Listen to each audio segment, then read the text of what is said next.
Assalamu alaikum and good afternoon, ladies and gentlemen. May I please request everyone to please be seated so that we can start with the next session. Thank you. On behalf of the International Water Management Institute, I, Dr. Navera Junaid, welcome you all on CGIAR's Policy Innovation Science Program webinar titled Bridging Science and Policy in a Changing Climate, a Decision Support System for Agriculture and the WEFE Nexus in the Indus Basin. It's a high-level dialogue that brings together global thought leaders and national policymakers to reflect on one of the most urgent challenges of our time. We are happy to have all of you participating in this webinar in person, as well as our online colleagues. Around 115 colleagues have joined across the globe. And the purpose of joining here is to discover how the Computable General Equilibrium-Water model can inform smarter decisions for water and food systems. This powerful tool helps analyze the long-term impacts and trade-offs of key policy choices. In today's webinar, we will explore how crop procurement policies and reducing the area under the water-intensive crops like rice and sugarcane affect water use, household income and consumption, trade patterns and cropping patterns in the Indus Basin. The insights from this analysis will help guide evidence-based policy making for more sustainable and equitable water and agricultural resource management. Thank you everyone for joining us today. I am honored to begin this session with a keynote address titled Policy to Plate, Climate Smart Strategies for Water, Food and Nutrition Security. This will be delivered by Professor Dr. Stephen Davis, non-resident fellow at the International Food Policy Research Institute, whose research has spanned the intersections of food security, climate adaptation, and agricultural policy across multiple global contexts. Happy to have you with us, sir. Over to you. Dr. Mohsen Hafiz, esteemed researchers, colleagues, ladies and gentlemen, salam alaikum and good afternoon. I'm happy to be here to make this keynote speech. I want to thank IWMI and I thank Nexus Gains initiative at the CGIAR for supporting this effort that's gone on multiple years. It's a complex model, but I think we have a lot to offer, and I want to get some ideas across today. So, okay, so let's just jump right in. This is a discussion about CGE model, a Computable General Equilibrium model, which is the basis behind the dashboard that the third dashboard that we looked at this morning. So it's the driver, you might say. We lift the hood up on the car and we look at the engine underneath it, and that's what this is. So we're going to do 3 case studies briefly, just to show the kind of ideas that we might address, the kinds of challenges that we run into, and the opportunities, I think, for understanding things about food security, water, trade, income, and distribution. So first of all, we're going to do the rice and sugarcane reduction scenario. What we're trying to do there is get water out of agriculture for other purposes. And so that will be our first, let me start my timer. That'll be the first exercise. Then we'll look at something where, knowing that the wheat procurement business is changing, and that's going to lead to reverberations through the agricultural economy, we looked at the issues with respect to vegetable oil imports and oilseed production and tried to ask whether there are some interesting things and policies that you might do to promote improvement in the oilseed and vegetable oil business. And the third one is about repurposing agricultural subsidies. This is a recent work that's been done for the World Bank. It's finished, but I can't tell you any numbers because it has not been reviewed. But I can show the methodology a little bit. So that's what we're going to do. I'll jump right in. A computable general equilibrium model is an economy-wide model. And when you look at it, there are entities or agents in the model productive activities, households, government, investment, et cetera. And then there are markets. And the markets are tied together through a whole series of financial flows. Now, this is a particularly important flow model for me because I've been presenting this flow chart for probably a decade, but I've never had Clemens Bresinger in the audience who is the author of this flow chart. So I wanted to recognize him and tell him I've been using the flow chart for a long time. So that's the structure of the economy. Then attached to it is a hydrology model. It comes from the Indus Basin model revised that was done with WAPTA and the World Bank quite a while ago. It has a full system of flows, nodes, and rim stations and flows out to the sea. That's largely captured here, not perfectly, but our model has a lot of that. So that's what the model does. It simulates over time. It has alternative climate change scenarios as well, and that's what we're looking at. Okay, so the first example is a reduction in rice and sugarcane acreage, and look at the effects on water use. So first of all, we're looking at Punjab, and we have a base scenario. So we started in 2014 because this is an older model, and we ran it to 2030. And we get some changes in the value of production, basically. Then we reduced rice acreage. That's the second set of columns. And if you go all the way down to the bottom, you'll see that 2.6 million acre feet come out of agriculture available for other uses. If we do sugarcane, though, immediately it's a different situation. What happens is, in fact, water use grows because the sugarcane takes acreage out of both seasons, allowing other crops to come in that are specific either to Kharif or Rabi. And so we have a growth in water use of 2.14 million acre feet. Now, if you look sort of halfway down that column, you'll see there's a minus 6.31 million acre feet that it comes out of sugarcane, exactly, okay? But the problem is, not a problem, but other things are come back in, and so in the end we have a growth in water use, which is somewhat unexpected perhaps. And then we have the sort of a mid-level thing with the rice and sugarcane together. Okay, so one of the things we can do with this model is we can look at with and without climate change. And we're looking at each of the individual commodities and then the two together. So rice, with rice without climate change, it's 1.9 million acre feet come out totally in the economy. With climate change, there's almost no reduction in the need for water in rice production. If you look at sugarcane, the water use goes up. That's not just in sugarcane, but it's in the whole system. And if there's climate change, it goes up even more. And likewise, there's a 3.2 million acre feet reduction, and if climate change occurs, there's almost none.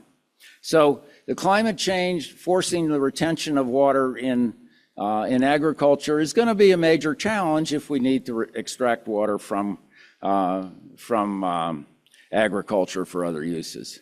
We can also look at this by province, and KP and Baluchistan are together in these, but we can see that basically the same pattern holds, but where we have a far smaller reduction when there's climate change than when there's not.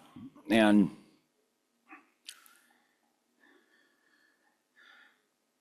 okay, so one of the other things we get from this model is a change in production. And you can see, again, the base production is for each of the provinces is calculated there in the three left columns. Then when rice is reduced, there's a reduction of 30 billion PKR. When sugarcane is reduced, there's actually an increase of about the same amount. So that substituting from sugarcane to crops that are in 2 seasons ends up being a positive change. And then when the two together it's sort of a split difference.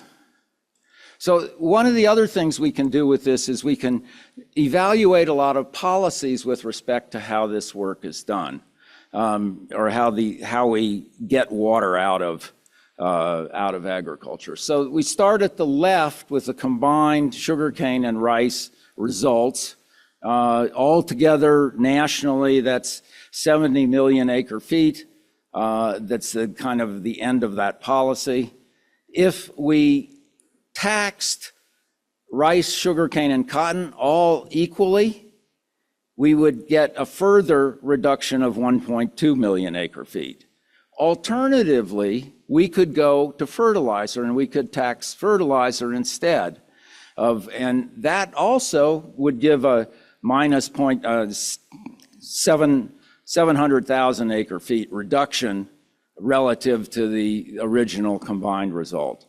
And we could scale it based on crop water and get requirements and get that. So there's a set of policies that can be evaluated with this model that is very, that can come at it from different ways, that the political economy perhaps is, the political economy would dictate which of these are easier than the others, but there are different ways that can be modeled that take you to getting certain amounts of water out of agriculture. Okay, so there's another example that I want to do. This was shifting recently. Obviously, there have been, the wheat procurement business has changed, and prices are no longer supported. And so we're wondering, in this case, what would happen when wheat procurement prices drop? We treated that as a tax on wheat. And then at the same time, we were looking at import kinds of options for oil seeds and to see what happened to oil seeds. Okay, so what we're trying to do in this is explore those policies. Import taxes on oil seeds and vegetable oil, and a production tax on wheat to simulate the reduction in the removal of the procurement support. Can you get me some water? Thanks. And what we'll see is that oilseed protection, the taxing of oilseeds to try to induce local production, is not very successful. However, the wheat disincentive is fairly successful, and you need a boost in total factor productivity. That's the productivity of vegetable oils and oil seeds to get a real effective change. So let's look at that. Now we're looking at production, and we have this base run from 2014 to 2035, and it's a 0.75% increase in total factor productivity.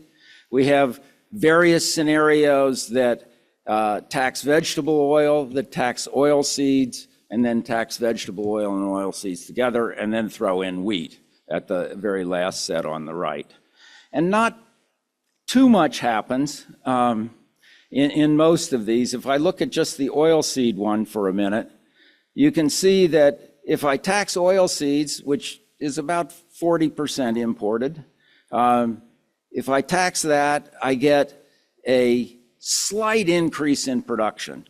Go down that column under oil seed import tax, and you see that there's 1/10 of a billion PKR that's added. And there's some small changes in everything else. Thank you.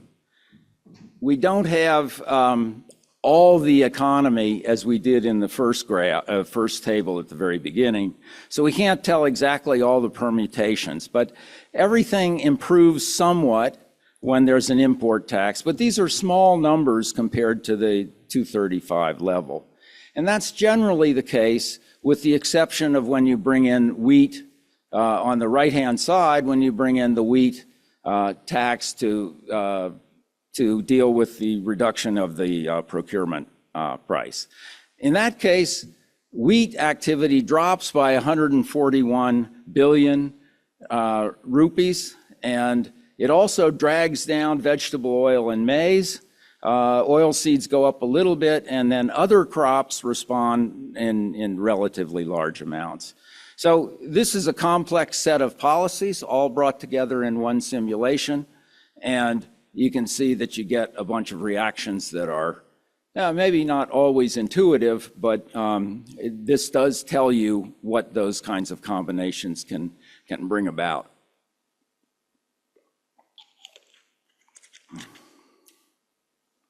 So there's not much on imports. Even though these policies were oriented towards imports, they do not generate very much changes at all. Again, to go back to the oil seeds tax, we have a 25% import tax. Imports actually go up with oil seeds, which is not exactly intuitive.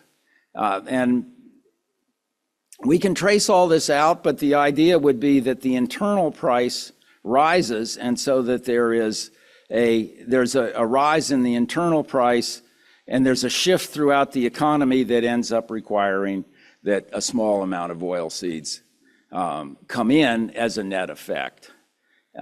And again, with wheat, you have bigger effects, but in general, the conclusion here is that the import taxes, even though they're high numbers, are not doing very much.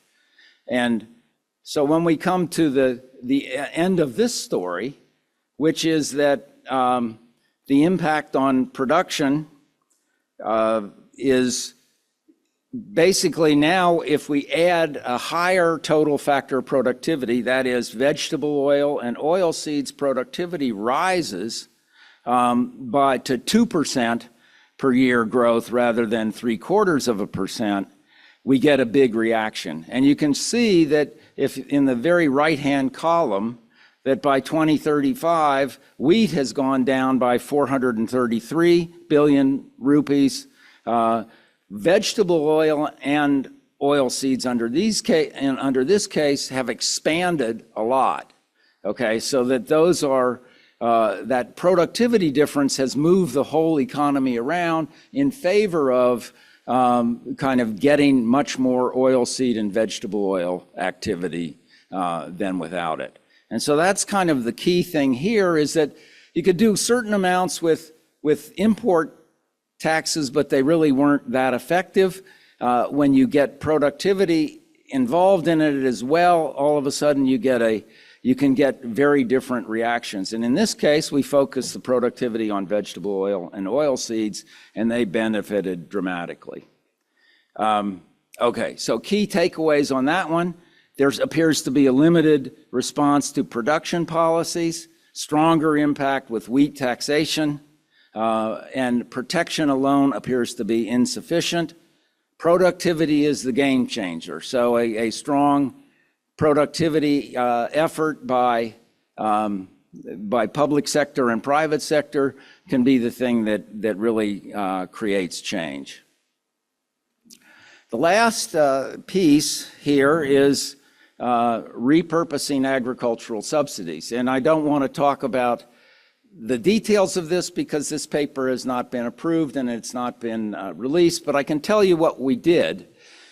Question on repurposing agricultural subsidies is to say, okay, let's pull subsidies out of certain things. In this case, it would fertilizer, electricity, wheat procurement, and water.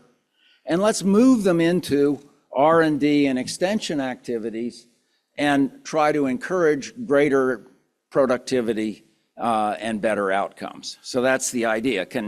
You will lose production and profits and incomes and all that sort of thing. You will lose those when you withdraw the subsidies.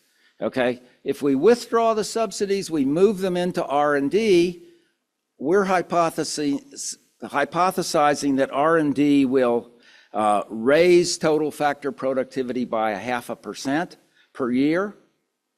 Currently, for the last couple decades, it's been about 1% a year. And if we raised it to 1.5% a year, that's what we're asking about. And we're finding, so the question is, does that seem to be worth it? Take money out of these other agricultural subsidies, pour it into R&D, and then try to see how things compare. And so to figure out whether a 0.5% increase was a lot or a little, I kind of went through and I looked at all these different research outcomes and tried to translate them into TFP. And we found that a 0.5% per year increase was not really that dramatic. That was something that a strengthened ag research system could probably handle those.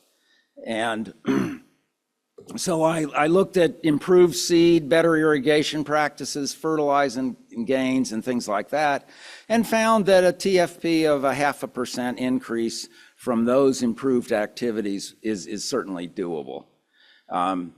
And so that appeared that if we could move money from, if we could move funds from the regular subsidies, which there were small losses associated with that, and into improved R&D, we could get increases at a 0.5% or more.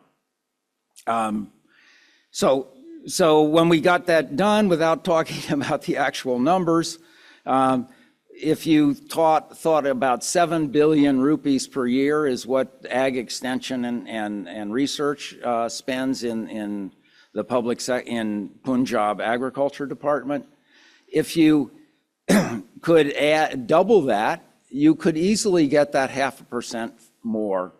And what we found is that the annual gains in productivity were many times that cost. So this looks like something that really could pay off. So this is something using the CGE model that we tried to, we did examine that, and it seems to me that it makes sense to go forward with that sort of effort. Just some final points. We can look at a wide variety of economic issues in agriculture and water resources. They can be addressed using this CGE-W model. The examples we did today are get water out of agriculture, evaluate some trade issues, and alter subsidies to gain better agricultural production. So those are examples. There are other things as well. We have updated this model to 2021 and also brought along the water resources so that the base is 2021. And we also have new forecasts for climate change into the future up to 2068. Okay, so this model has been updated. It's fit for purpose to go forward, and it's setting the stage that we can really dig into a lot of different issues.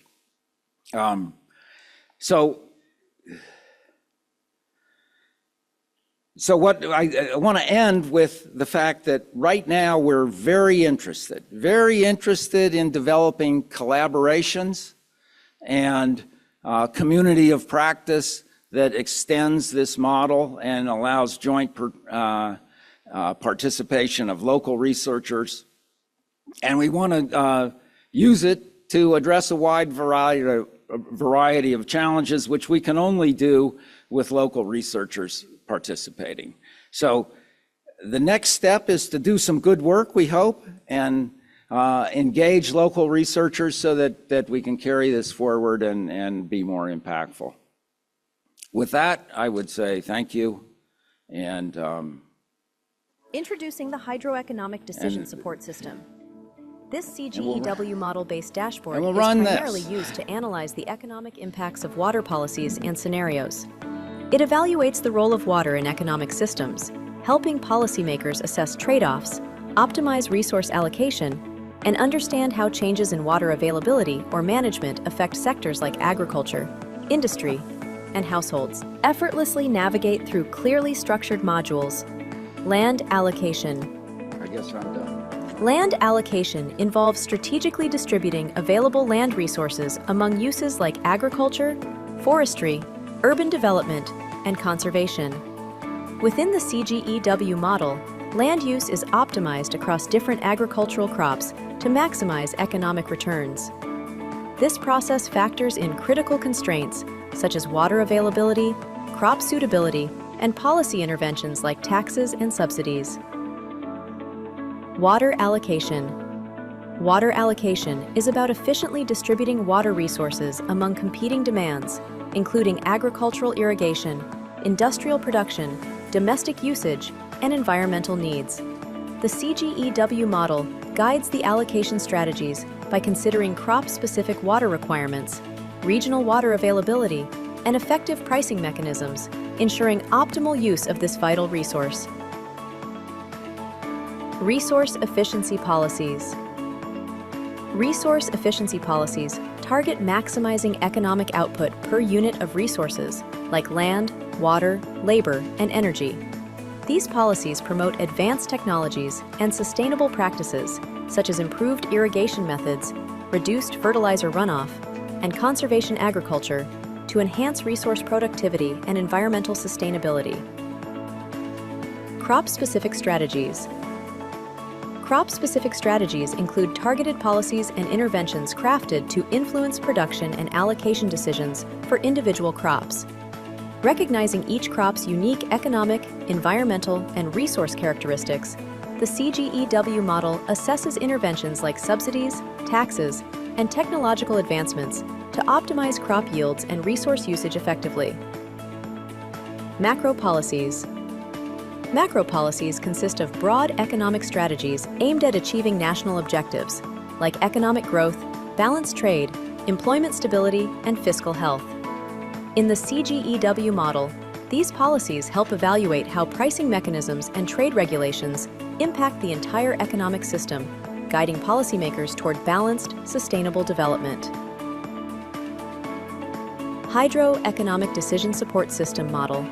The Hydro-Economic Decision Support System Model specifically demonstrates critical insights from the Indus Basin in Pakistan.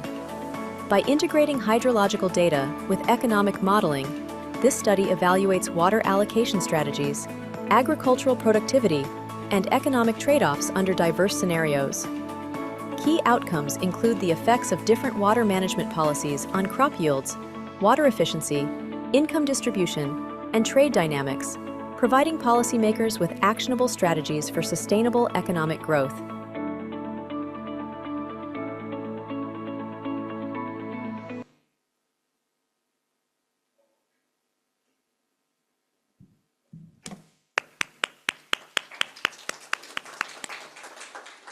Thank you. Thank you, Professor Dr. Stephen Davies, for laying the foundation with your compelling keynote address on climate-smart strategies for water, food, and nutrition security. Ladies and gentlemen, we now transition to our high-level panel discussion, which will delve deeper into the question of how policy innovation, scientific tools, and cross-sectoral collaboration can reshape planning and decision-making from the basin to provincial as well as national levels. This session will explore how decision support systems can move from the realm of research into actionable governance, enabling institutions to better manage trade-offs, align sectoral priorities, and build resilience in the face of climate and resource challenges. To guide this important discussion, I am pleased to invite our moderator for this session, Dr. Mohsin Hafiz, Director, Water, Food, and Ecosystems at IWMI. On the stage, please.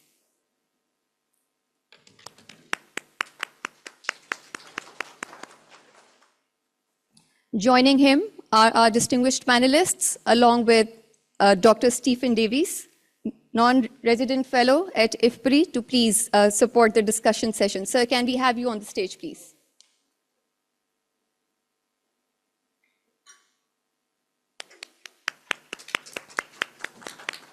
Thank you. May I now request Dr. Clemens Bresinger, Interim Director, CGIAR's Policy Innovation Science Program, IFPRI, to please join us on the stage. Thank you. Yes. Happy to have Dr. Claudia Ringler, Director, Natural Resources and Resilience from IFPRI. She has joined us online. Thank you, Dr. Claudia, for being here with us today. Pleased to invite Mr. Francois Onimus, Senior Water Resources Specialist from the World Bank.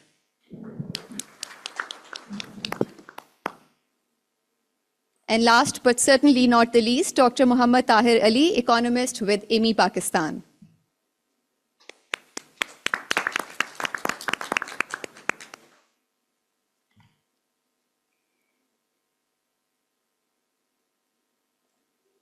We really look forward to a dynamic and forward-thinking dialogue on how to institutionalize decision support systems that are scientifically rigorous, economically viable, and policy responsive. Over to you, Dr. Hafiz.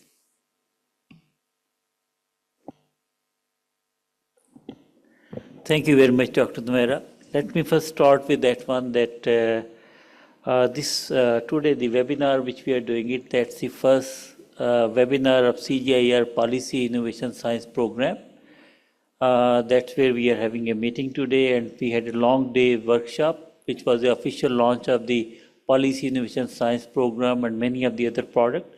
And now we are focusing it on that one, the hydroeconomic decision support model, which has been developed since with the work started in 2022, and now that we developed that one, the CGE model updated till 21-22, and then there was a policy question asked by the Ministry of Water Resources.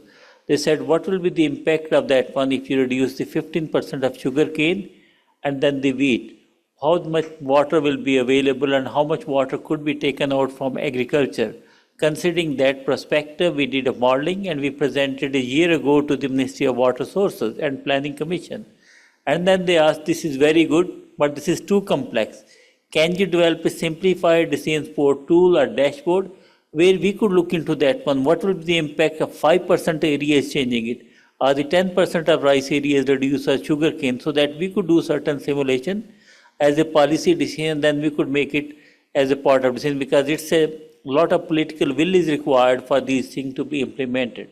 So we have, today the dashboard, which is official launch of that one, in the morning minister inaugurated, and now that's a part of the one, how that tool could be applied and decision making. Before going on the tool, we asked Steve Davis, who has been working on the CGE-W modeling for the last decade or 2 decades on the part of that one, and he's the expert on the Indus Basin in the context of that one, what are the policy level, what are the infrastructure, and what decision could be made. So Steve has presented a very, that one, the methodology, and he presented the 2 examples of the different work. One is on the rice wheat area sugarcane reduction, other is on the wheat procurement. So we are not going for any set of questions, but we are going it with more reflection. What Steve has asked, what Steve has presented, and then I will be going around about that one. First by case study 1, basically saying it that what are the Steve has said and what's your reflection on that one. How practically that could be applied in the context of Pakistan from policy perspective or from the investment decision-making perspective and everything. Then we'll go on the second cases about the wheat procurement and vegetable oil. What could be done into that area? Is our understanding of the modeling output? What do you think? And I will come back on that one. And third will be about how this tool could be embedded into the government decision-making and everything. And Steve has elaborated about the community of practice. And that's as a community of practice where we are relying a lot with the young professionals from the different academia, from various universities, from various government institutes, who could jointly co-own it and basically further development of this model. So that's a bit of the background, I just thought to share with you. So now let me start with the first thing. The question is the case study 1, I'm going to present it.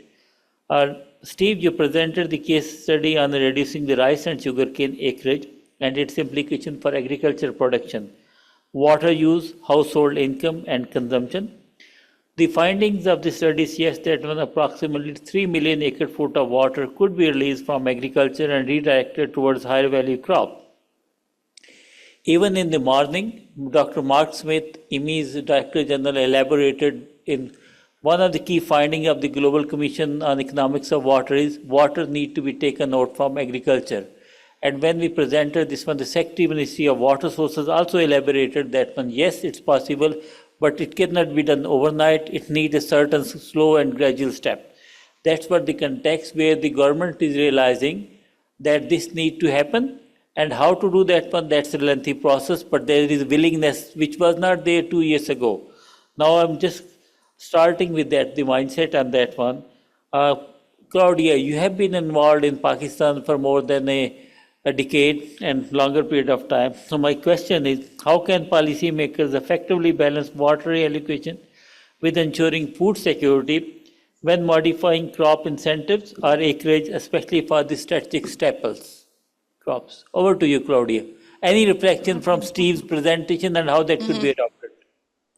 Yeah. I hope you can all hear me. And yeah, thanks for inviting me to this important policy dialogue, and apologies for not being there in person this time. So yeah, I mean, I think these topics are crucial for Pakistan's future water and food security, and to some extent also energy security and ecosystem health. We all know that water scarcity is rapidly growing, both from the water supply and the water demand side in Pakistan, and that we can only achieve change, and the kind of change that was presented here, where we are trying, to reduce, not necessarily or address changes in crop area, not necessarily of all staple crops, but of those staple crops that particularly affect the water security of Pakistan. And those were, I think, rice and sugarcane, because they consume the largest proportional share of water. As we discussed last year, in absolute terms, wheat is still the largest, probably, water consumer, but in terms of proportional benefit streams from rice and from sugarcane, compared to the water that they're consuming, it's not very favorable if we look, outside of food and we actually consider water resources as well, and also energy and ecosystem health. That's when we land on rice and sugarcane as the crops where we need to, eventually make some changes. In terms of, how to do this and how feasible those changes are, and what do we need to do from a policy perspective, I think Dr. Davis presented the suggestion of taxing these crops, and I think he also had once a scenario on taxing some of the inputs for these crops. And that sounds very difficult. People do not like to be taxed. So people like to see more positive incentives.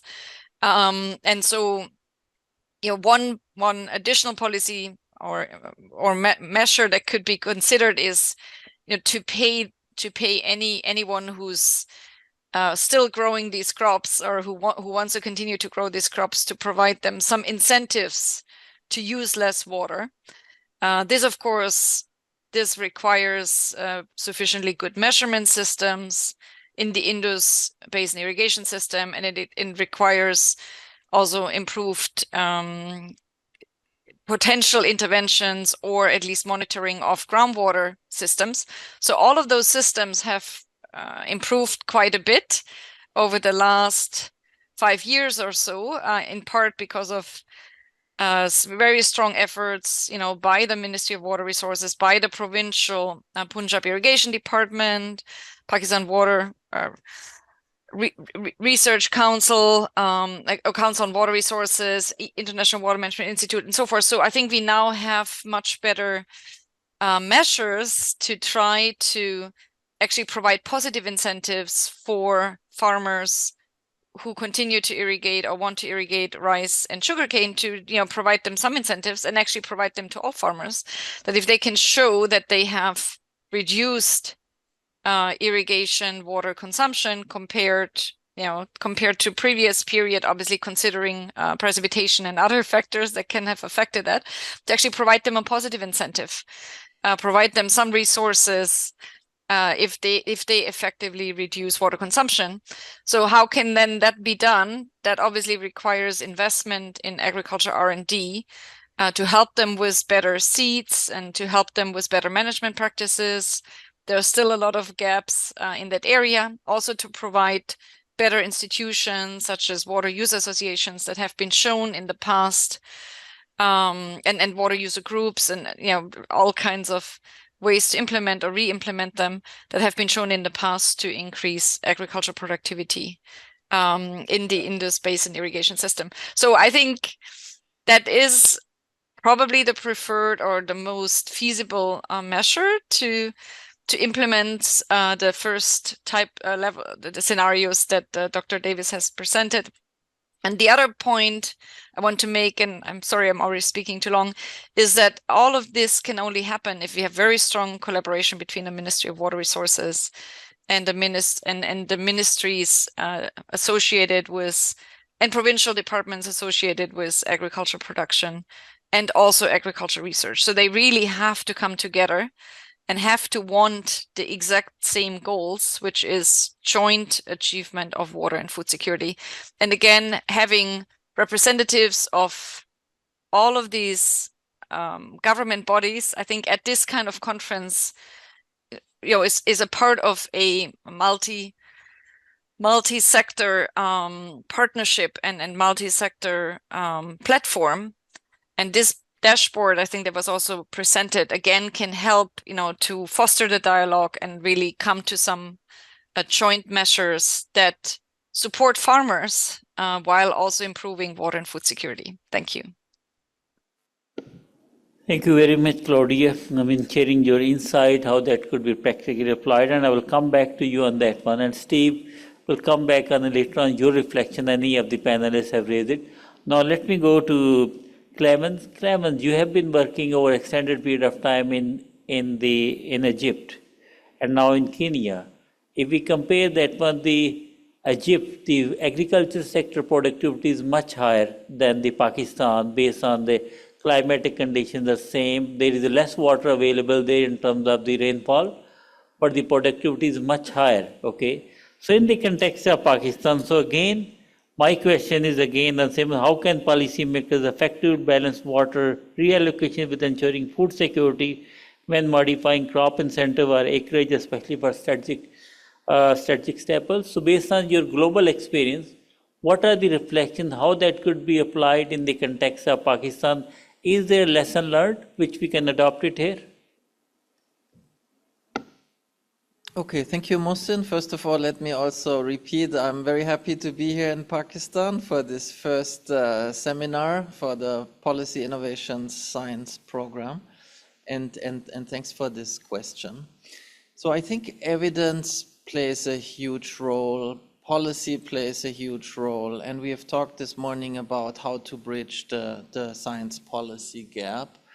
Now, in terms of the model that has been used, I think it's an excellent tool. It's an economy-wide tool. It not only looks at agriculture, but it looks at the whole food system, and that can be very convincing for policymakers, because now can not only talk about the impact of agricultural productivity and policy, but now we can also look at other factors like what is the impact on jobs, what's the impact on economic growth, what's the impact on the food system, what is the bang for the buck. So such kind of analysis is really important, not only to bring the Ministry of Agriculture on board, which is quite often already on board when it comes to agriculture, but it can also help convince the Ministry of Planning and Finance to actually invest more and to guide those investments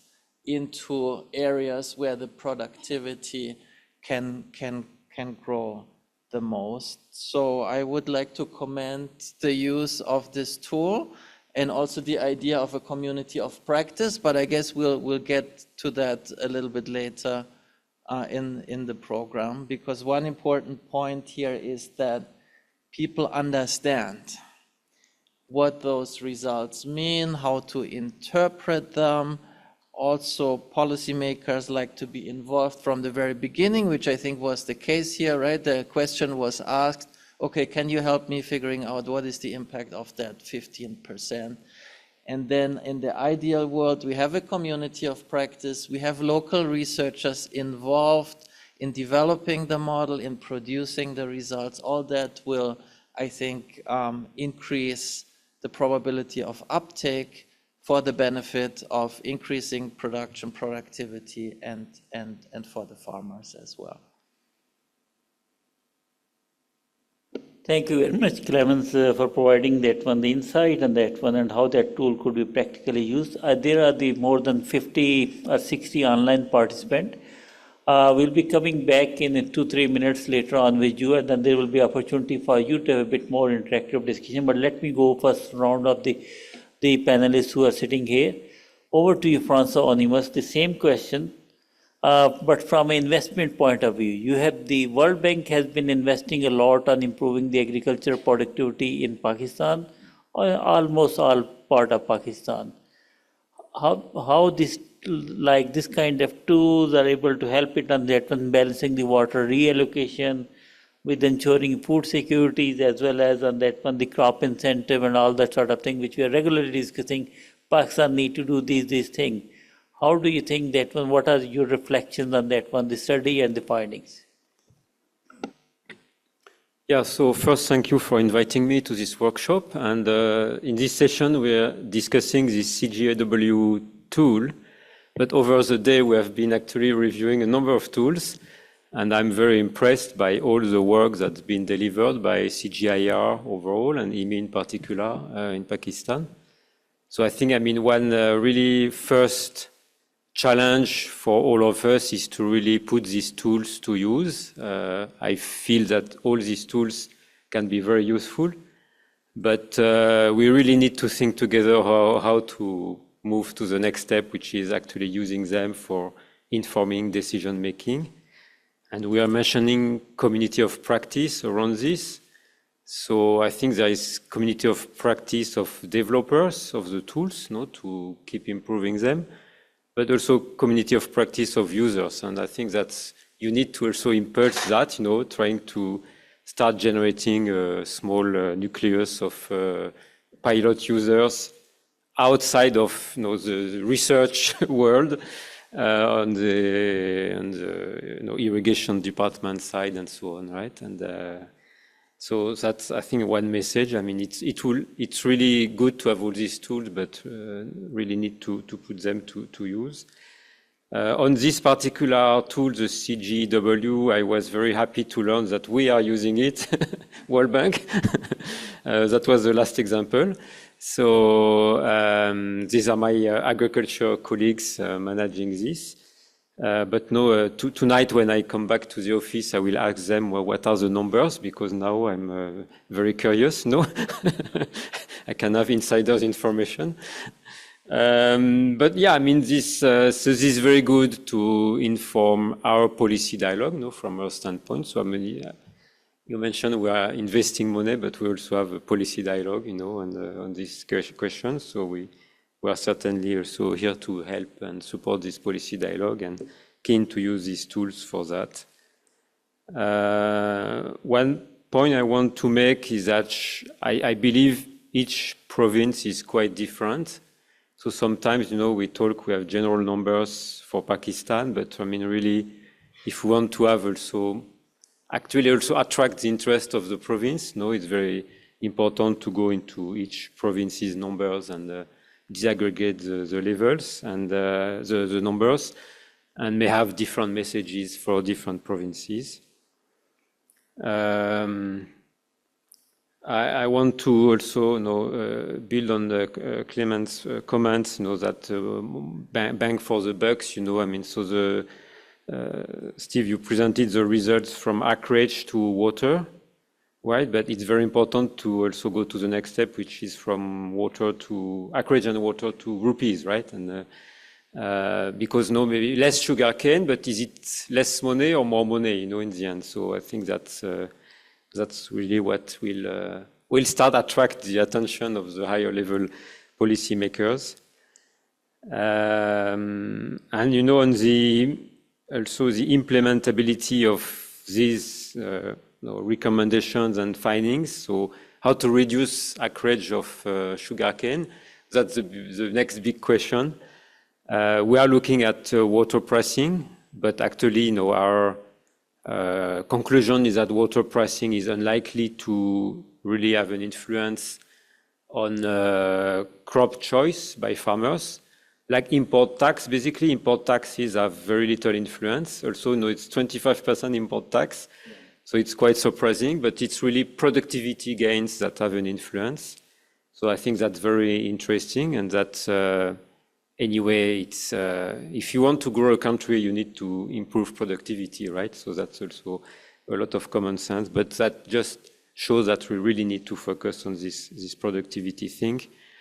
But also the one thing I want to add, if we really want to move towards less water-thirsty crops, we need to have improved water allocation, and especially groundwater, right? Because groundwater, you pump not for free because there is cost of pumping, but it's infinite resource, right? You pump as much as you want. It's not you who is going to deplete the groundwater, it's everyone pumping, but that's none of your business when you're just an individual farmer. So as long as groundwater is there and available for pumping, you are not going to make progress on water allocation, and it will be very difficult to really influence farmers based on water availability. So really need to work on this groundwater management and conjunctive groundwater management of surface water and groundwater.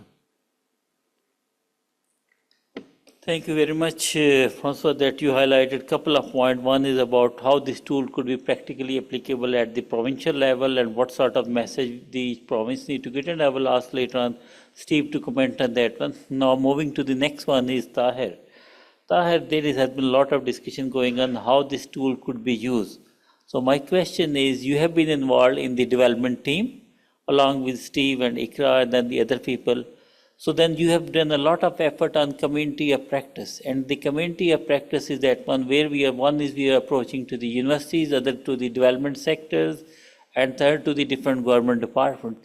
Could you please share a bit insight about that one, especially like the Francois mentioned, one is the developer side, other is on the government side, who are the potentially users on this one insight. Over to you, Tahir. Thank you, Dr. Mohsin. So I will talk a bit about some of the highlights throughout the learning process we did while we were developing and interacting with the different government departments throughout the process. So it was kind of a co-development process where we have a community of practice. We conducted frequent meetings where the department from the irrigation, agriculture, and they were there. We presented, as Steve mentioned, this is a kind of a complex model. So we need to have a much kind of understandable language where everybody could stand that. So we presented in more kind of understandable language. And then we asked them what sort of the scenarios or areas which we are looking for. So I would quote one of the example which came out of one of those discussions that like water resource zone is working on monitoring of the groundwater. So now they are much interested to see that what if we reduce the water, groundwater abstraction. So how would it impact the kind of the production, income, and the household consumption? So that's the, similarly, there were the several other scenarios which came across. So moving forward, we should have regularly, as Dr. Steve mentioned in the presentation, that we need to have a stronger community of practice, where we should have one side is the modeler and the developer, which come from the more expertise coming from the academic side. The other side, we should have policymakers and the government departments. So they will come up their needs, what they actually need to moving forward, like where we can support them in the policy decisions. So this is the one side where we need to move forward. So coming back to the Dr. Steve presentation and looking at how we can make them operationalize. So some of the, as Dr. Claudia mentioned, that some like we should incentivize them. So the key highlight of the Dr. Steve presentation that that was the reallocation of the water to the high value producing crops like vegetables and the fruits. So we should adopt kind of phase out plan where we could start from the small pilots with all the stakeholders and then see the impacts of these crop rotations and crop allocation and see the impacts. And secondly, when we are looking at incentives and the subsidies, they should be smart. So it shouldn't affect our staple foods and those things. And then the next point is that we should also consider the small farmers as well. So moving forward, when we go to these transitioning these kind of programs, so we should have a kind of safety nets and income support programs as well. Thank you. Thank you very much. Over to you, Steve, for a brief reflection on that one, the comments which the panelists have, and especially that one, the Francois comment on that one, how we could reflect the different provincial level, the numbers and everything, how the CGE model, because these numbers are coming at the national level, how we could unfold these numbers and what are the key messages at the provincial level. Let's say what Sindh need to do it, what Punjab need to do it into that kind of from the modeling output. Steve, over to you. Okay, starting with that, there is, particularly for crops and water, they are disaggregated by three entities, okay, by Punjab, Sindh, and then a merged Baluchistan and KP, which is not always preferable, but given the size of certain crops in those provinces, it's hard to separate them out and have the model work. So that exists for crops, and actually on the hydrological side, we have 16 agroecological zones, and they have water flows, they have acreage, they have population, and they have crop production.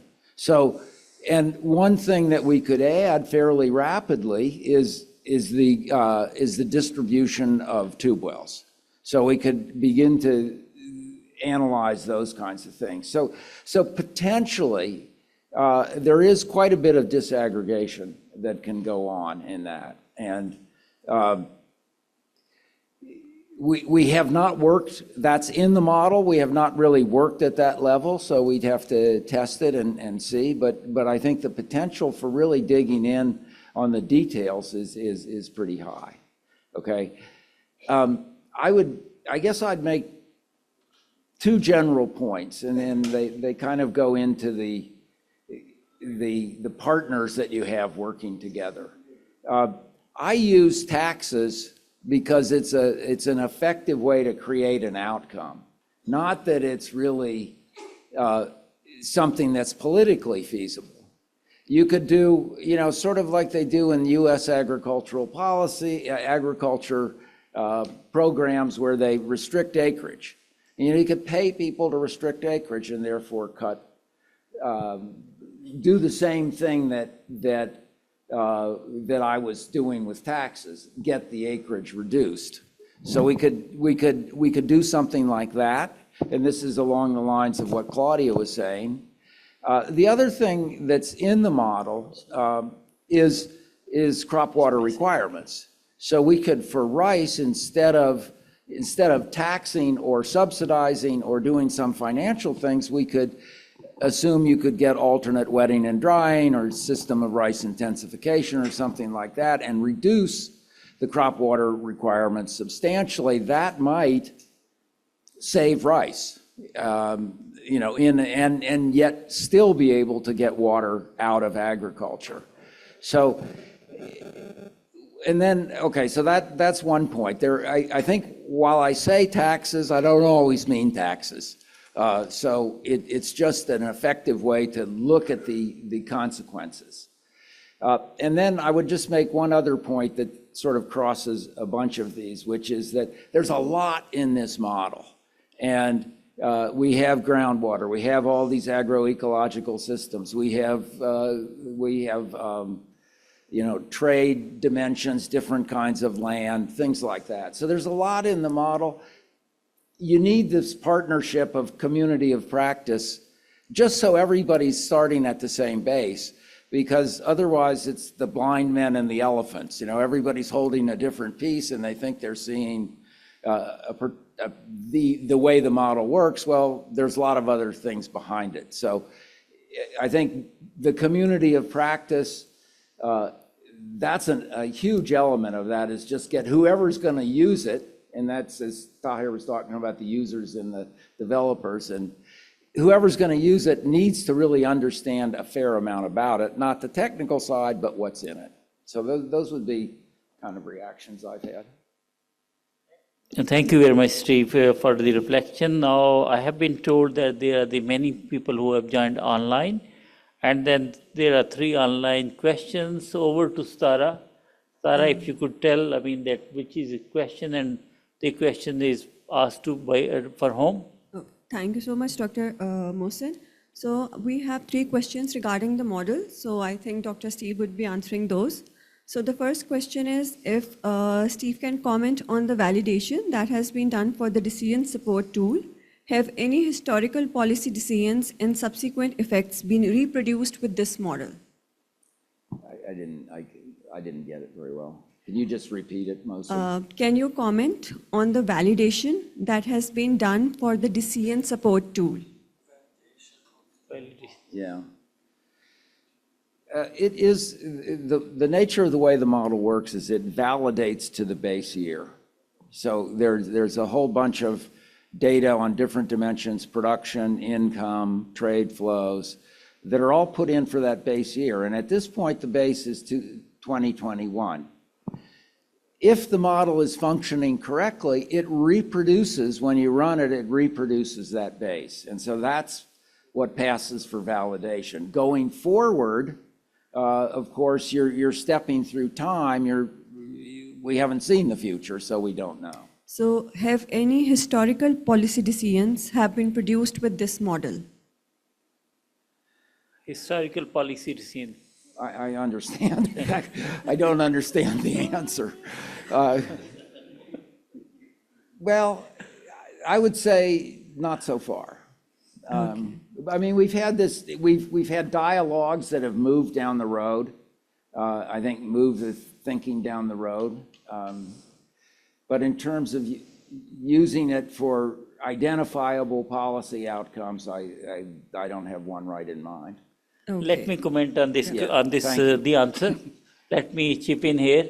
When we started this work, I mean, that the model development is a long time. I mean, that from the on. But we have a certain indirect validation of the model results. When there was a flood in 2022, we were asked by the Prime Minister's Office and Ministry of Planning, can we produce certain numbers and see what's the reflection on that one and how that's happening on the ground. So that the model, at that time, the model was, baseline data was only 2013-14. So we run it for the future simulation, and what the number we produce, those numbers we presented to the different planning ministries, Ministry of Water Sources, Planning Commission, and different provincial government. They accepted it. They said, no, that's a good. That's reflecting what they were thinking or what's happening on the ground. Then subsequently, this is the 5th or 6th time we are presenting to the different policymakers in the national workshop or in that one in a closed door where policymakers are sitting from various ministries. And so far, everyone is saying this is a one step ahead on that one. The gap which was there, everyone was talking about the water need to be taken out from agriculture. They were not understanding what's the impact. And the number here, I'm sharing it, the number 3.18 million acre foot, which we are saying the water could be potentially taken out from agriculture. These numbers, when we presented to the Ministry of Water Sources or Planning Commission, they said, no, that sounds all right. And of course, one of the questions they are saying it, we cannot implement all that one, but can we run it in the decision support system 5%, 6%, 7%? They are saying we need to optimize on that one. In that way, I will say Pakistan is a country where a lot of the policies are there developed, but hardly any evidence-based information is there to support the policy implementation and everything. And that's where we generated a knowledge. We presented the knowledge to multiple times to the stakeholders, and no of the stakeholders has confronted and come back to what we have done, it's all wrong. What they have said to us that this is good work, and now they're saying it, can we optimize on that one and saying it, giving them different policy options, how they could apply it. Yeah, so next question is, if the model can be used to simulate shocks to the food system, shocks in the form of floods and droughts, and if it can be used to make decisions that build resilience, which would be different to optimizing financial outcomes. So shock, droughts and shocks, right?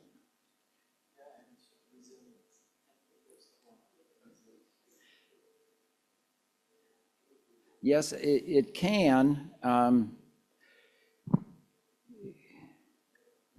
just trying to think about how we would design in buffers, and you might have some ideas on that too. I mean, we can evaluate shocks directly. That's not the problem. I mean, we can pull water out of the system and we can look at the consequences. I mean, I guess you could pull it out in different ways so that the consequences were minimized,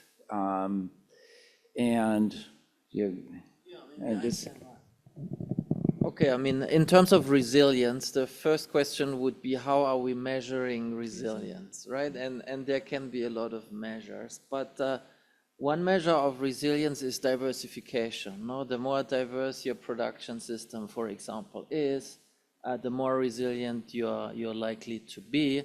And that's where we come back to the investment model, the bang for the buck sort of discussion.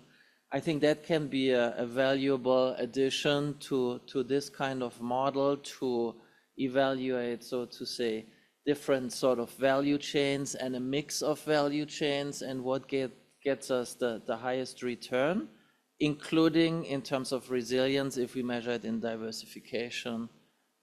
That could be one way to think about the future to further improve. Thank you. And the last question is, can the tool allow for exploring how households or farms of different sizes may be impacted? It does. We have 10 household groups, 5 by quintiles of income. So there's 5 in rural areas and there's 5 in urban areas. And we can also pull out the dependence on agriculture and farm income by different quintiles. So we're able to see in any particular simulation the consequences for these different, the distributional effects are things that we can do pretty well on. So the answer is yes there. Thank you, Steve. Over to you, Dr. Mohsen. Thanks, Tarab. Now let's move on to the people who are sitting here. Any question, please raise your hand.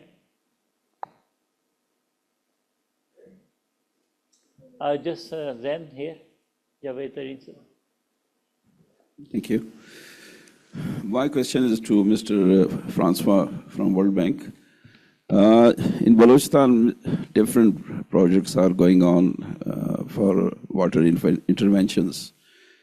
Do your bank have any plan to invest both technically and financially any project in Balochistan in near future?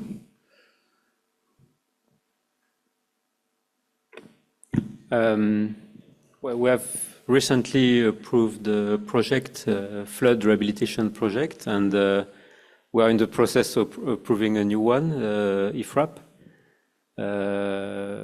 which is integrated. It's also on flood rehabilitation, and yeah, so we're investing in Balochistan. Yeah, it's one of the big clients. Because I came across a news in print media that next 20 years, World Bank is going to invest in Pakistan some about $40 billion, including environment, with other interventions. Yeah, so the $20 billion refer to the country partnership framework. It's over 10 years, so it's $2 billion per year, approximately, yeah. Thank you.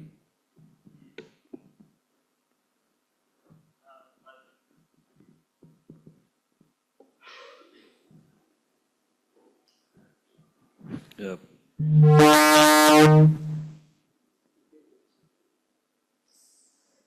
Indeed, can you hear me? Yes. Indeed, it's three very wonderful tools we have seen. And I think these are very powerful tools which can be helpful in decision-making, planning, policy-making, and all. I feel that the mechanism of incentives or de-incentives to farmers is not going to work at the masses level. Because I think it has to be seen from the supply and demand. And I think it has to be seen from the habitual practices of people, what they will change rice crops to something else. And there's a demand of rice. What will happen is that the rice will be imported. And same will be wheat. So where maybe we're solving a local problem, but it's not going to solve a global problem.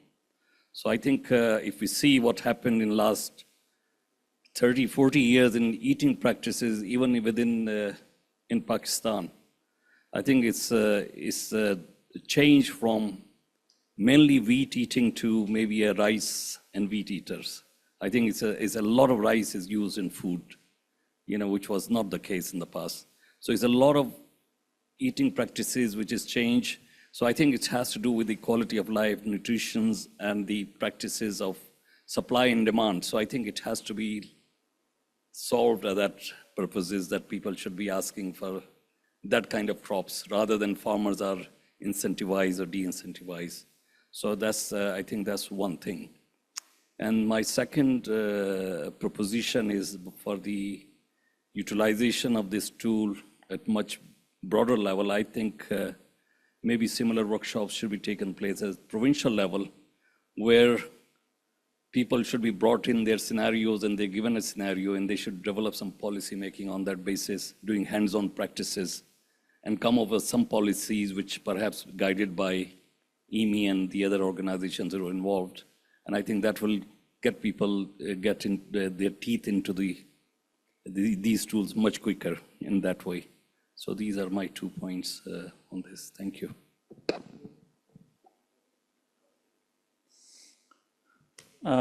Yes, Steve? Yeah, it may not be very satisfactory, but we have elasticities of all kinds in the model, so that in terms of having preferences change and adaptation over time, there's some proxies we can do with that might help get at some of these changes that you're seeing. It's probably not as rich as what's actually happening, but it does account for some things. We have, high elasticities for livestock and milk and rice and low for wheat, and that does over time end up having these outcomes change. Clarify, I think I'm very much convinced with the modeling. I have no problem with that. I think it's a wonderful model. But I think in general, for the acceptance of model, I think problem is not the model. I think problem is the people eating habits which are sitting outside this model. And model can't do anything on that. I think that's what I'm saying. We have to start working with people, what they want to eat and why they're eating it, how we can make it more, make them more towards healthy eating, which relates with the consumption of water. I think that kind of element should be seen in the Nexus. That's what I was thinking from maybe a outsider point of view. Yeah, totally agree on this point. Now, why are people eating what they're eating is a big question. I mean, supply and demand still plays a big role because it's the price. And in some countries, very unhealthy food is very cheap, and that's why people eat a lot of unhealthy food. So price and supply and demand still plays a big role. I mean, the other element, of course, is education. No, it's what you learn in school, what you learn in your daily life from your peers, etc. That also determines, I think, big time what we eat. And the third point can be the private sector and the food industries. It still breaks my heart when very famous football players are on huge billboards and making advertisement for soft drinks. And then, of course, all the kids who admire those players, or here we are in Pakistan, it would be a cricket player. I don't know if they also do that, but football players do these kind of things. And that sort of breaks my heart. So there is also an element of responsibility from the private sector and the food companies in achieving that healthy diet goal. Claudia, yes, please. Yeah, just to come in, and in fact, during our last Pakistan Water Week, we had various statements. One is a tax on sugary drinks, which I think, yeah, really should be strongly considered in Pakistan. And the other one, I think there wasn't me, but there was another participant, I think, who said no more beef consumption or reduced beef consumption. So I think we are certainly moving into the food system realm. And I guess the point that I wanted to make here is that we cannot expect this to happen from the companies. So this can only happen from the government. So unfortunately, globally, the governments have taken a laissez-faire attitude regarding regulation of the production and consumption of extremely unhealthy foods that reduce our lifespan, increase morbidity, increase public health cost, lead to mortality. I think there's a lot of studies that have shown what we're doing on the nutrition side. But unfortunately, the governments it's a government job to keep us safe also on the food consumption side. And governments across the world have not been able to do it for various reasons. And I think that's where we need to work. We need to work on much more actively. And I think a tax on extremely unhealthy sugary drinks that are directly linked to increased public health costs would be certainly a win-win. First activity, and it would be one way to reduce potentially sugarcane production in Pakistan. But yes, I think every time we are getting closer into the nutrition side, every time we do a water conference in Pakistan. So great to hear that this is coming up this time as well. Thank you. Thank you. Just want to mention one other factor within the context of Pakistan. So we are on one hand side, we have a 70% of the youth is the youth, 45% stunted child growth. And then when we recently looked on the World Bank study, which is said that 2 weeks ago, 45.4% people are below the poverty line. So bring that kind of thing in where the people are struggling from a day-to-day basis for their living means and everything, for edible food and everything. I think that's the role of the government is there, but the role of the society, the role of the community and the universities or the teaching institute, all that need to play a role, because it cannot be the only government to implement it. There are many other external factors and it's quite complicated. I fully agree there is a need a bit more on the balancing of that one, the ban on that was taxes on the sugary drinks and everything, but it's the kind of the society, it's the governance system where we are working, it's quite complex. And I'm glad that we started this discussion, and discussion is progressing each time further one step, and what are the things what we need to do. Any other last question if anyone has it? Yes, I have one. Here. Actually, model is quite convincing and timely. I am little bit concerned about its acceptance, whether it is in general public or the farmers, and such kind of acceptance or literacy goes through the media.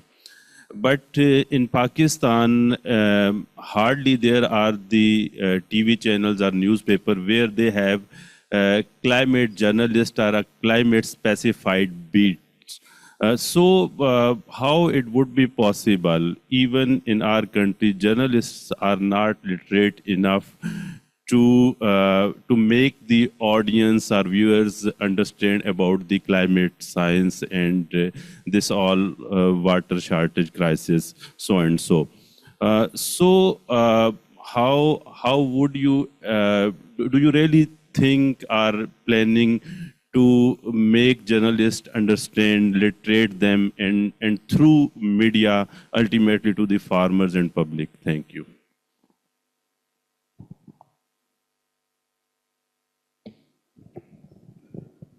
Okay, I can give you an example from Kenya. There is people like to watch TV everywhere, right? Nowadays also more internet, etc. and so on. And they also like entertaining stuff, right? They like soap operas, for example. So one idea is to introduce those science-based messages, be it on climate change, on farming, etc., into those very entertaining shows that people already watch, right? So in Kenya, there is a show called Shamba Shape Up. And Shamba means the farm, and shape up, we know what it means, like shape up your farm. And so that has been quite successful, and IFPRI has done a bunch of evaluations, and it really shows that when people watch these shows with those inbuilt messages within the shows, that it helps, and people pick it up. So sometimes, yes, it's good to have informational shows with sort of hard science, and some people will watch it. But then the other way, maybe more innovative way, which might also be interesting for other countries, and maybe it already exists here, is to build in those messages, educational messages, in existing shows. So I would also like to present one of the examples which we have from our other bilateral project, the FCDO Water Resource Accountability Program. So we have a quarterly meeting with the journalists.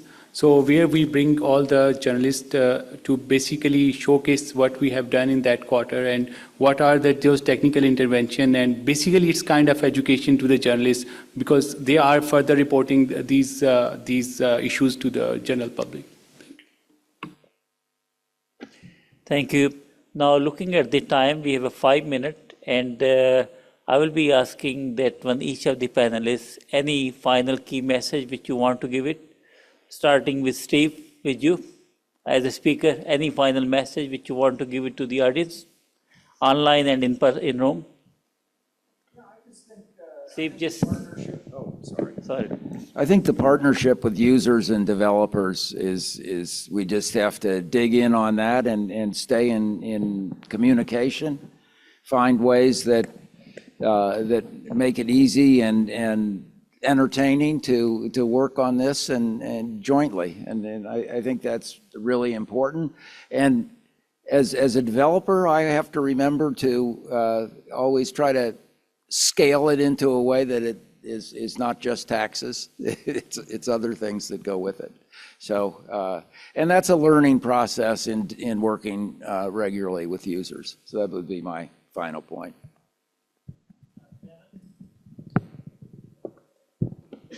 Yeah, so a lot of what we do in the policy program, and I think what we should be doing, is empowering local institutions to develop, use, and implement those tools. That's really important. And there is a few sort of lessons that we can share from other countries.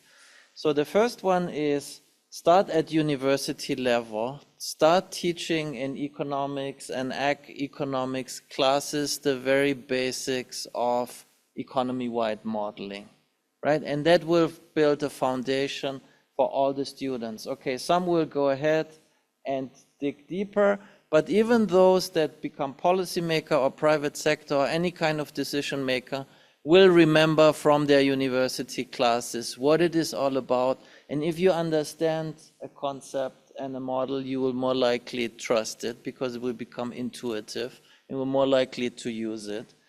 The second point is let's start identifying, and I'm sure there are, think tanks in Pakistan, and then go beyond training individual people, but start creating modeling units that are co-financed by the state or by those institutions, and that's more likely to be sustainable in the long run. And then my third point, real quick, is what does incentivize a researcher and an analyst to learn something is when you get a job or if people actually listen to you. So we need to create a culture within the policy cycles and other decision makers to actually listen to model-based advice. So we have to sort of create demand for these models that will create jobs. At the same time, it will be very encouraging for any researcher if a policymaker actually listens and implements the model-based recommendation. So that's just a few points to add. The key is really empowering local institutions. Thanks, Clemens. Over to you, Tahir. Any brief comment? So I would just reiterate some of the points as Clemens mentioned and Steve. So we need to further strengthen our community of practice. We need to further expand to at the provincial level. So as Professor Khalid Hafiz also mentioned, so it has a potential, but we need to expand that work and we need to build the capacity. Francois, final comment? Thank you. No, I think Clemens summarized it very well. I think behavioral change is very important and should be a key component of changing the paradigm on these things. And university level, but maybe some of this starts at first grade in primary school level also. So we really need to think about how to influence behaviors within the families, right? And through the children, maybe that's one possible track. Thank you, Claudia. Yep, just maybe a measure or statement of urgency. So, as you've all said, we have been, looking into this for couple of years, and of course it takes time, and now we are under the policy innovation program where we are really trying to help inform policies in Pakistan to jointly improve water, food security and other securities. Given, if you don't, I think we have to start more into action mode on the policy side, because if you don't do that, our poorest farmers and also the poorest food consumers will be most negatively affected. There's so many international crises and shocks right now.